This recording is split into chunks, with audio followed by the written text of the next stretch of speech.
Bonjour tout le monde, je m'appelle Nerissa dan hari ini saya akan bercerita tentang salah satu tokoh yang paling penting dalam sejarah Prancis dan Eropa pada abad pertengahan, yaitu Charlemagne. Jadi, siapakah Charlemagne itu? Charlemagne, yang juga dikenal sebagai Karl le Grand atau Carolus Magnus, adalah raja bangsa Franka dari tahun 768 dan menjadi kaisar Romawi Suci dari tahun 800. Ia lahir sekitar tahun 742 dan wafat pada tahun 814. Charlemagne itu berasal dari dinasti Caroling dan ia adalah cucu dari Charles Martel, yaitu seorang jenderal terkenal yang menghentikan invasi Muslim di pertempuran Tours. Lalu, apa yang membuatnya penting? Jadi, Charlemagne ini dianggap sebagai bapak Eropa karena ia telah berhasil menyatukan sebagian besar wilayah Eropa Barat untuk pertama kalinya setelah runtuhnya Kekaisaran Romawi. Dan wilayah kekuasaannya itu mencakup sebagian besar Prancis, Jerman, Belgia, Belanda, Swiss, Austria, dan Italia Utara. Pada malam Natal tahun 800, Charlemagne ini dimahkotai oleh Paus Leo III sebagai Kaisar Romawi Suci di Basilika Santo Petrus di Roma. Momen ini itu sangat berharga karena menunjukkan bahwa kekuasaan sekuler dan agama saling mendukung saat itu. Dalam bahasa Prancis, ia diberi gelar Empereur de Romain. Charlemagne itu sangat peduli terhadap pendidikan, budaya, dan agama.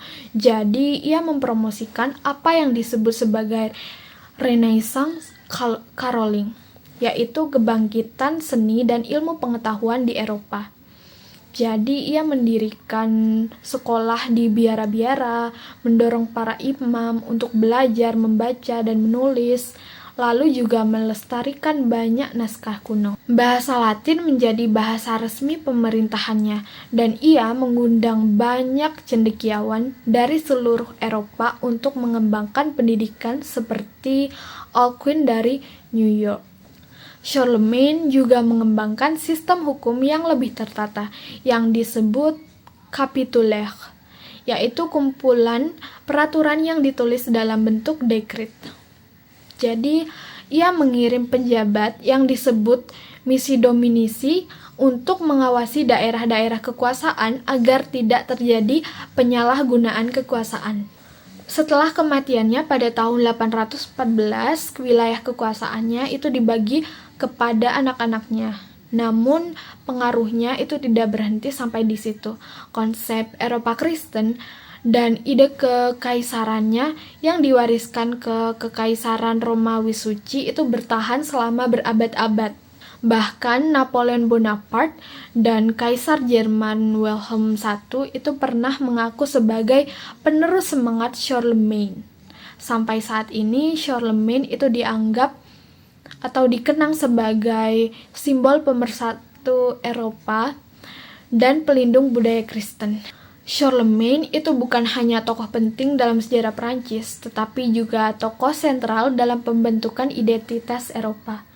Lewat keberaniannya memimpin, semangatnya membangun budaya, dan komitmennya dalam pendidikan, Charlemagne itu menunjukkan bahwa seorang pemimpin sejati bukan hanya menaklukkan wilayah, tapi juga meninggalkan warisan abadi bagi peradaban.